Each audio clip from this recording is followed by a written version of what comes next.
Student, आज की class में हम लोग सीखने वाले हैं वृत्तखंड क्या होता है। उसके बाद अगर आपको कोई वृत्तखंड दिया गया है तो आप लोग उसका क्षेत्रफल कैसे निकालोगे। तो चलिए हम लोग समझते हैं। आप समझिए हमारे पास क्या है।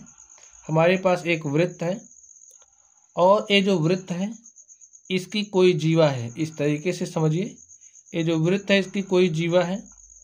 अब आप लोग अगर ध्यान से देख रहे हो तो ये जो जीवा ए बी है, जीवा ए बी इस वृत्त को दो भाग में बांट रही है। ठीक है, यही ये जो भाग है इसे हम दीर्घवृत्तखंड कहते हैं। दीर्घवृत्तखंड कहते हैं, दीर्घवृत्तखंड। तथा ये जो छोटा वाला भाग है इसे हम लघु वृत्तखंड कहते हैं। ठीक है, क्या कहा जाता है? लघु वृत्तखंड। अब स्टूडेंट्स, आप लोग जब प्रश्न को सॉल्व करेंगे तो अगर आपको सिर्फ वृत्तखंड कहा जा रहा है, आपसे सिर्फ वृत्तखंड कहा जा रहा है, तो आप इस लघु वृत्तखंड का ही क्षेत्रफल फाइंड आउट करेंगे। ठीक है, अगर स्पेशली बात कर रहा तो दीर्घवृत्त, भाई नाम लेकर के बोल रहा तो दीर्घ, जिसका नाम लेकर के बोलेगा उसको सॉल्व करना है।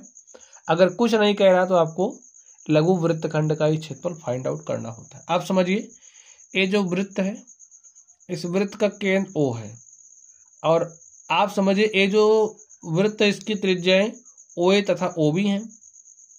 अब आपसे पूछा जा सकता है कि ये जो वृत्तखंड है OA, ये संगत चाप है। ठीक है, OALV ये हमारा क्या है? वृत्तखंड है, त्रिज्यखंड है।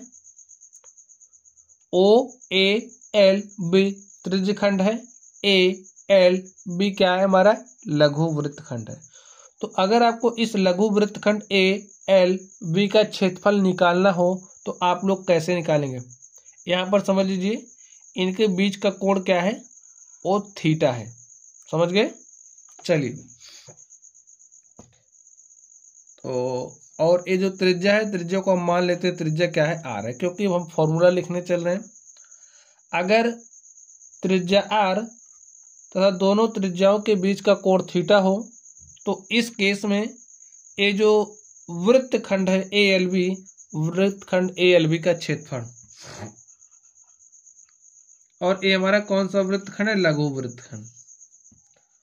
वृत्तखंड ALB का क्षेत्रफल आप कैसे निकालोगे? अब स्टूडेंट्स, आप लोग ध्यान से देखिए, अगर आपको इस वृत्तखंड का क्षेत्रफल निकालना है, देख लीजिए, इसका क्षेत्रफल अगर आपको निकालना है तो उसके लिए सबसे पहले आपको ये जो त्रिज्यखंड OALB है, OALB इसका क्षेत्रफल निकालना पड़ेगा। लिख लीजिए, त्रिज्यखंड OALB का क्षेत्रफल, OALB का क्षेत्रफल माइनस क्या कर दोगे आप? ये जो त्रिभुज है OAB का क्षेत्रफल। तो लिखिए संगत त्रिभुज, संगत त्रिभुज OA, संगत त्रिभुज ALB का क्षेत्र, OAB का क्षेत्रफल। ठीक है स्टूडेंट, OAB का क्षेत्रफल, OAB का क्षेत्रफल। तो फॉर्मूला क्या हो जाएगा? अब आप लोग फॉर्मूले पर ध्यान दीजिए, यही हमारा क्या है? फॉर्मूला है। तो त्रिज्यखंड का क्षेत्रफल कैसे निकालते हैं? जब त्रिज्या R तथा कोण थीटा हो, तो जो त्रिज्यखंड निकालने का फॉर्मूला होता है वो होता है πr² थीटा अपॉन में 360 डिग्री। अब स्टूडेंट एक बात आप लोग और समझ लीजिए, त्रिभुज का क्षेत्रफल आप लोग कैसे निकालोगे? आप समझिए, हमारे पास कोई त्रिभुज ऐसे अगर दिया गया है जिसकी दो भुजाओं की लंबाई, जैसे अगर इस भुजा की लंबाई A है, इस भुजा की लंबाई B है, इनके बीच का जो कोण है थीटा अगर आपको दिया है तो इस केस में त्रिभुज का क्षेत्रफल क्या होता है? इस केस में त्रिभुज का क्षेत्रफल हमारा हो जाएगा हाफ AB साइन थीटा। ये जो त्रिभुज है ना, इसका क्षेत्रफल निकालने का ये फॉर्मूला होगा। अब यहाँ पर ध्यान से आप लोग देखिए, आप क्या लिखोगे? हाफ लिखोगे, ए बी ओ ए हमारा क्या है, इस भुजा की लंबाई क्या है, आर है। तो यहाँ पर आप आर लिखोगे मल्टीप्लाई के साथ। यहाँ पर देखिए क्या है, बी का मान क्या है, आर है, आर लिखिए। और थीटा, थीटा ये, तो यहाँ पर क्या लिख देंगे, साइन थीटा। तो यही हमारा क्या हो जाएगा, यही हमारा फॉर्मूला हो जाएगा। और इस फॉर्मूले का इस्तेमाल करके आप लोग किसी भी वृत्तखंड का क्षेत्रफल निकाल सकते हैं। अब स्टूडेंट समझिए, अगर आपको ये जो दीर्घ वृत्तखंड है उसका क्षेत्रफल निकालना है तो आप कैसे निकालोगे, ये भी आप लोग समझ लीजिए। अब आप ध्यान से समझिए, दीर्घ वृत्तखंड यानी कि अब इसकी बात को हो रही, इतने बड़े भाग की, इस भाग की, तो इसका क्षेत्रफल आप कैसे निकालोगे।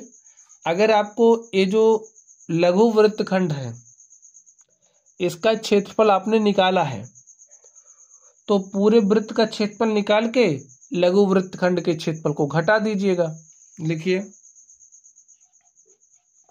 इसके लिए तरीके आपको देखने पड़ेंगे, ठीक है। लिखिए, दीर्घ वृत्तखंड का क्षेत्रफल किसके बराबर हो जाएगा, ध्यान से देखिए, वृत्त का क्षेत्रफल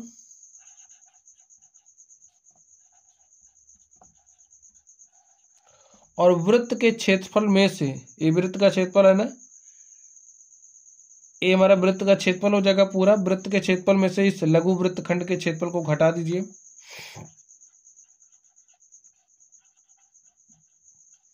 लघु वृत्तखंड का क्षेत्रफल, तब आपको ये जो दीर्घ वृत्तखंड है उसका क्षेत्रफल मिल जाएगा। तो आई थिंक आप लोगों ने फॉर्मूले को समझ लिया होगा। तो चलिए आप लोग पढ़ते रहिए। Thank you.